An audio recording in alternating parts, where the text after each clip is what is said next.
तो ये पहला सवाल है, x square minus 2x minus के 8 बराबर 0। द्विघात समीकरण का जो हमने अभी रूप बताया था, व्यापक रूप, ये होता है A X square plus B X plus C. ठीक है, ये जो पद होता है वो एक्स स्क्वायर का गुणांक होता है, और ये होता है वो एक्स का गुणांक होता है, ये होता है अचर पद। ठीक है, ये सब हम जांच में बताएंगे, जांच कैसे करते हैं उसमें आएगा। तो सबसे पहले हमें ए का जो मान है यहाँ पर आप 1 मान लीजिए। ए एक्स स्क्वायर गुणांक ए है, और यहाँ पर एक्स स्क्वायर गुणांक क्या है 1, तो ए का मान कितना आएगा। एक्स का गुणांक बी है, और यहाँ पर एक्स का गुणांक -2 है, तो बी बराबर -2 हम रख लेंगे।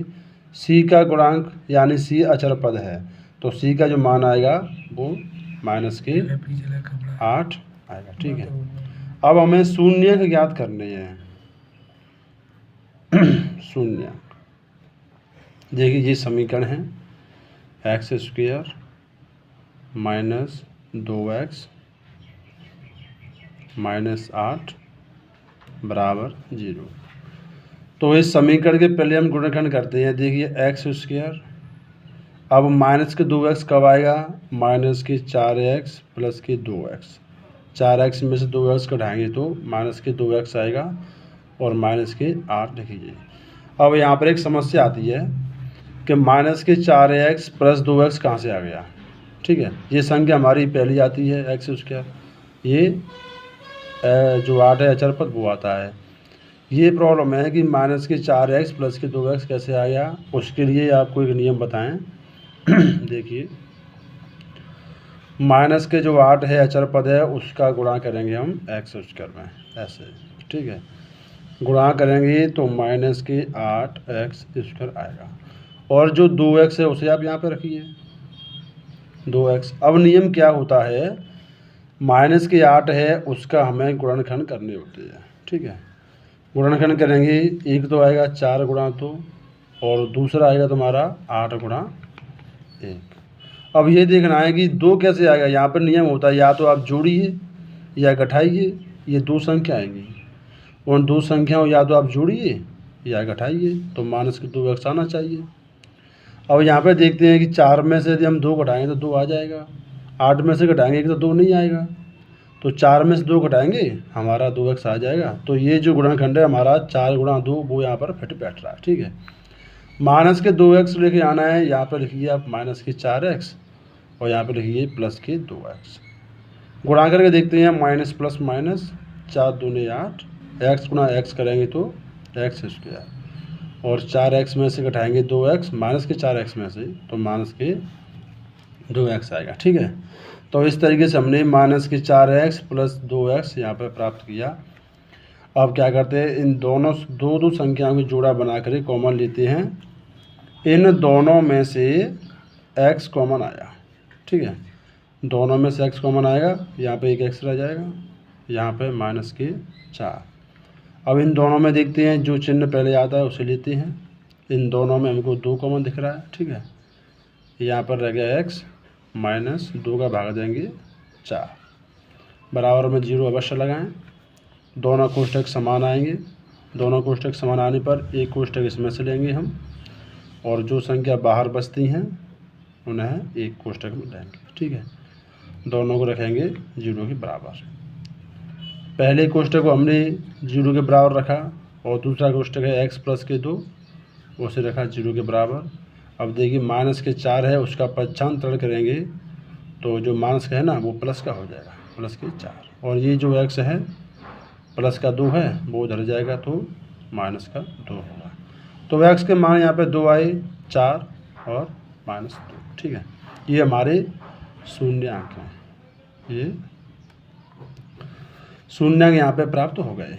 अब बात आती है जांच करनी है, जांच है सत्यता की, जांच करनी है। तो जांच के लिए 2 हमारे नियम होते हैं, एक होता है अल्फ़ा प्लस बीटा बराबर माइनस b/a, और एक होता है अल्फ़ा बीटा बराबर c/a।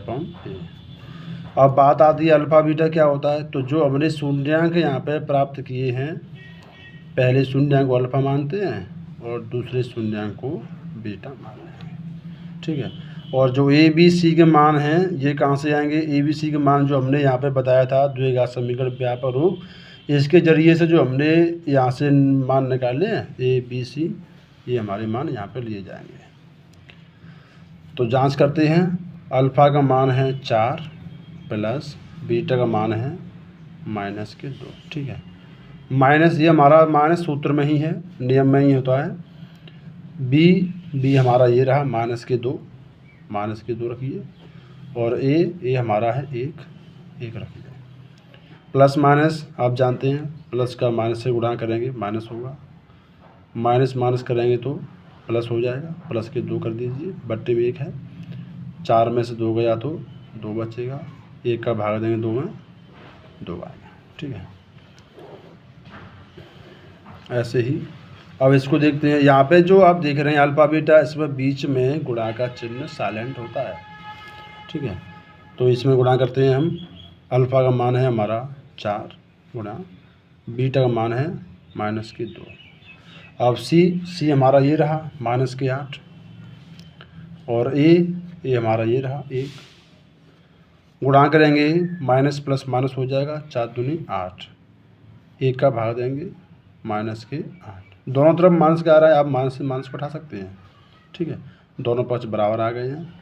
तो जांच में क्या देखते हैं कि दोनों जो साइड हैं, दोनों पक्ष हैं, वो हमारे बराबर आने चाहिए। ठीक है, इस तरीके से हमारा पहला सवाल जो है कंप्लीट हो गया। अब आगे सवाल है इसमें 4s² - 4s + 1, ऐसे ही होगा। थर्ड वाला है 6x² - 3 - 7x। तो ऐसा करते हैं, इसे छोड़ते हैं, इसे बताते हैं। ठीक है, इसे तो आप कर सकते हैं। हाँ, तो अब ये 4s² - 4s + 1 है, इसे आप कर सकते हैं। यदि आप पर नहीं आया तो कमेंट कर से हमसे पूछ सकते हैं, कमेंट करें, हमसे पूछें। और मैं आपको जो थर्ड वाला है उसे बताता हूँ। इसमें देखिए नियम होता है, पहले x² वाली संख्या आनी चाहिए, फिर x वाली आनी चाहिए, उसके बाद में अचर पद आना चाहिए। ठीक है, इसमें जो x का गुणांक है वह हमें स्थिर करना है। तो देखें सवाल हमारा क्या है। सवाल नंबर 3 पहले का 6x² - 3 - 7x = 0। तो उसे हम पहले स्थिर करेंगे, x² गुणांक लेते हैं, फिर लेते हैं x का, उसके बाद लेंगे 3। ठीक है, ये हमारा सही रूप होता है, क्योंकि जो व्यापक रूप होता है, व्यापक रूप वह ax² + bx + c = 0 होता है। इसका मतलब पहले x² गुणांक आना चाहिए, फिर x का, फिर अचर पद। अब देखिए यहाँ से हम देखते हैं, तो जो a है, a का मान देखा जाए 6 आएगा, b का मान देखेंगे x का गुणांक, यहाँ पर x गुणांक क्या है 7, और c हमारा -3। ठीक है, सबसे पहले शून्य निकालेंगे, सिंपल है, अभी हमने बताया था पहले सवाल में। समीकरण लिखो 6x² - 7x - 3 = 0। अब इसके गुणनखंड करेंगे, तो देखिए गुणनखंड कैसे करते हैं। 6x², 7x हम कैसे लिखेंगे, 7x को हम लिखेंगे -9x + 2x। 9 में से 2 गया तो -7 आएगा, और -3 लिख लीजिए। ठीक है, अब बहुत से बच्चे कहते हैं कि सर ये बीच में ये कैसे आ गया, -9x + 2x कैसे आ गया। तो उसके लिए हमने एक नियम बताया है। देखिए क्या करते हैं, 6x² का और 3 से करते हैं मल्टीप्लाई। पहला होता है x², उसका अचर पद से मल्टीप्लाई करते हैं, तो 6 × 18 -18 x² आएगा। अब जो 18 है, 18 के गुणनखंड करते हैं, तो 18 के क्या होते हैं, एक तो होता है 1 × 18, एक होता है 3 × 6, एक होता है 2 × 9। अब इसमें से हमको ये देखना है कि जो बीच में संख्या है 7x, उसको यहाँ पर रख के देखते हैं कि इसमें कौन सा गुणनखंड सही बैठ रहा है जिससे 7x आ जाए। हम एक बार जोड़ते हैं, एक बार घटाते हैं, यानी कि या तो आप जोड़िए या घटाइए। तो हमने ये जो देखा है 9 × 2, ये हमारा फिट बैठा है, क्योंकि ऊपर यदि हम -9x रखें और नीचे +2x रखेंगे। ठीक है, तो -9x है, उसमें से हमने 2x घटा दिया, कटा रही है, तो हमारा 7x आ रहा। ठीक है, इसे हम सवाल में नहीं लेते हैं, ये हमने तुमको बताया है कि 7x की जगह पे 9x है और 2x है, वो कैसे आया। अब बात चलती है यहाँ से हम कॉमन लेते हैं। ठीक है, दो संख्याओं में से, इन दोनों में से आपको 3 कॉमन दिखेगा। 3 कैसे दिखेगा? 6 को हम लिखते हैं 2 गुणा 3, 9 को लिखते हैं 3 गुणा। अब देखिए इसमें भी 3 है, इसमें भी 3 है, इन दोनों में से 3 आ गया और दोनों में से एक x आ जाएगा। यहाँ पे क्या रह जाएगा? 2 रह जाएगा और एक x रहेगा। अब यहाँ पे देखिए x तो बाहर आ ही गया, 9 का भागा देंगे 3 में तो 3 बार आया, एक 3 बार आ गया, एक बचेगा हमारा। ठीक है, अब जो चिन्ह यहाँ पर है उसे हम कॉमन लेते हैं। इन दोनों में दिख रहे हैं कुछ भी कॉमन नहीं आ रहा है। ये 2x है, यहाँ पर माइनस के 3 है, कुछ भी कॉमन नहीं आ रहा है, तो उसके लिए हम 1 रखते हैं। ठीक है, और जो संख्या होती है उसे ऐसा ही लिख देते हैं, बराबर में 0। अब जो कोष्टक हमारे समान आए हैं 2x माइनस के 3, उसमें से 1 रखते हैं। जो संख्या बाहर है उसे एक कोष्टक में इस तरीके से रखते हैं। ठीक है, इन दोनों कोष्टकों को आप 0 के बराबर रखें। 2x माइनस के 3 बराबर 0, 3x प्लस का 1 बराबर 0। 2x 3 को हम पक्षांतर करेंगे बराबर 3 होगा और x बराबर 3/2। ऐसे ही 3x 1 उधर जाएगा तो माइनस का 1 और x बराबर -1/3। तो यहाँ पर जो x के मान हैं 3/2 और -1/, ये हमारे शून्यांक हैं। ठीक है, और जांच के लिए आप अल्फ़ा को मानते हैं 3/2 और बीटा को मानते हैं -1/3। ठीक है, पहला जो शून्यांक होता है वो हमारा अल्फ़ा होता है और दूसरा होता है वो बीटा। अब देखिए जांच करते हैं। जांच, पहला है alpha plus beta minus b/a, दूसरा होता है अल्फ़ा बीटा c/a। देखिए अल्फ़ा यानी कि 3/2 प्लस बीटा -1/3 माइनस b का मान ये रहा तुम्हारा माइनस के 7 है, माइनस के 7, और a का मान ये रहा तुम्हारा 6, तो आप 6 रखिए। ठीक है, अब देखिए माइनस प्लस माइनस होगा तो यहाँ पर जो हमारी ये भिन्न बनेगी ना वो माइनस की हो जाएगी। इस तरीके से ये माइनस माइनस आप प्लस हो जाएगा और 7/6 होगा।